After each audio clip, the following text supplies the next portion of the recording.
Olá! Vamos mergulhar a fundo em um dos maiores, se não o maior, fenômeno do varejo mundial. Nesta análise, a gente vai praticamente dissecar o caso do Walmart para entender como é que uma lojinha de interior conseguiu se transformar nesse titã global que todo mundo conhece.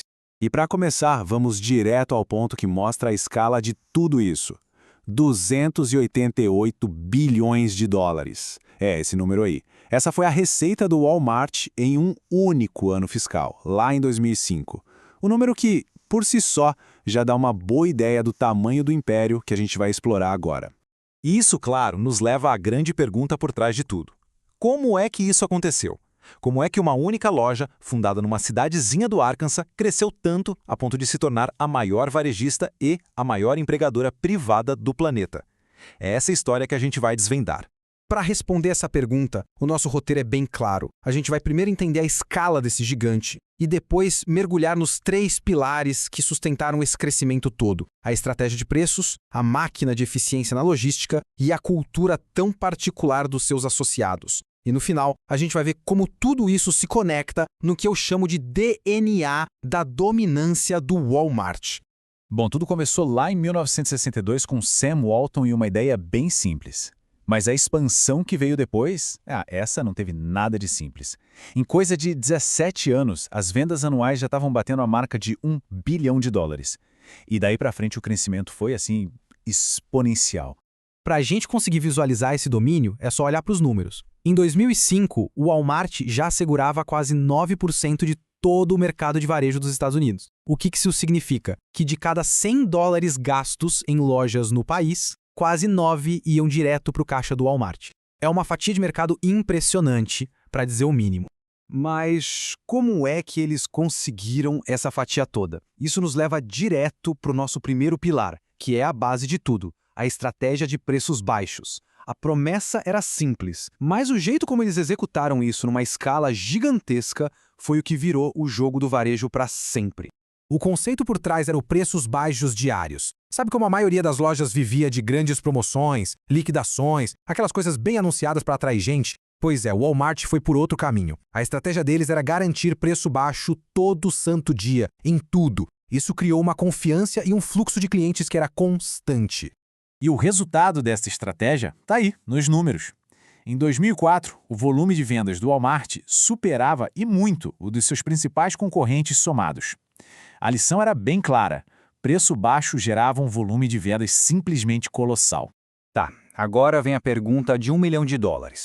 Como era possível manter o preço lá no chão e ainda assim ser super lucrativo? A resposta está no segundo pilar: uma máquina de eficiência operacional que ninguém tinha visto igual. Esse aqui é o verdadeiro molho secreto do Walmart. A estratégia de expansão deles, por exemplo, que eles chamavam de saturação, era simplesmente genial. Pensa só. Primeiro, eles construíam um centro de distribuição enorme.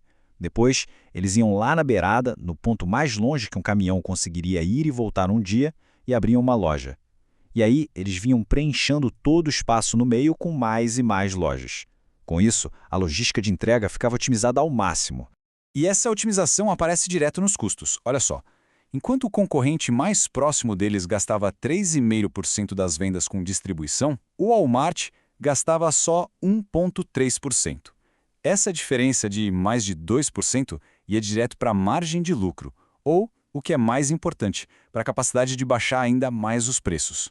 E essa eficiência não foi sorte, não. Foi uma vantagem construída de forma deliberada. Eles tinham a maior rede privada de satélites do país para compartilhar dados em tempo real. Um sistema de armazém chamado cross-docking, onde a mercadoria chegava e já saía, quase sem parar. Frota própria de caminhões. E, como diz a fonte, um poder de computação que batia de frente com o do Pentágono. É mole. Mas, nem só de tecnologia e logística vive uma empresa. O terceiro pilar é sobre pessoas. É sobre a cultura corporativa única do Sam Walton que transformava funcionários em associados, todos super engajados na missão da empresa. A escolha da palavra associado em vez de funcionário não era só para bonito, não. A intenção era criar um sentimento de parceria mesmo, de que estava todo mundo no mesmo barco, sabe? Trabalhando por um objetivo comum, de servir bem o cliente e, claro, manter os custos baixos. A filosofia do Sam Walton fica perfeitamente clara nesse pedido que ele fazia pessoalmente. Era a famosa atitude dos 3 metros. Um contato visual, um bom dia, uma oferta de ajuda. Era sobre criar uma experiência positiva para o cliente, porque no fim das contas, é ele a fonte de todo o sucesso. E essa cultura toda era reforçada com programas bem concretos. Tinha participação nos lucros, bônus, compra de ações com desconto, um foco gigante em promover quem já era de casa. E olha só que curioso, eles tinham uma política que dividia 50% da economia com redução de furtos com os associados da loja. Ou seja, tudo e todos alinhados para o mesmo objetivo, eficiência e rentabilidade. Então a gente chega na conclusão.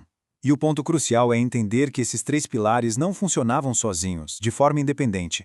Eles formavam um sistema poderoso que se auto-reforçava. Era o verdadeiro DNA da dominância do Walmart. Então, vamos conectar as pontas. Os preços baixos atraíam um volume de vendas absurdo. Esse volume todo só era lucrativo por causa da logística hipereficiente, que esmagava os custos. E tudo isso era sustentado por uma cultura onde cada associado estava engajado em manter a operação enxuta. Era um ciclo virtuoso perfeito.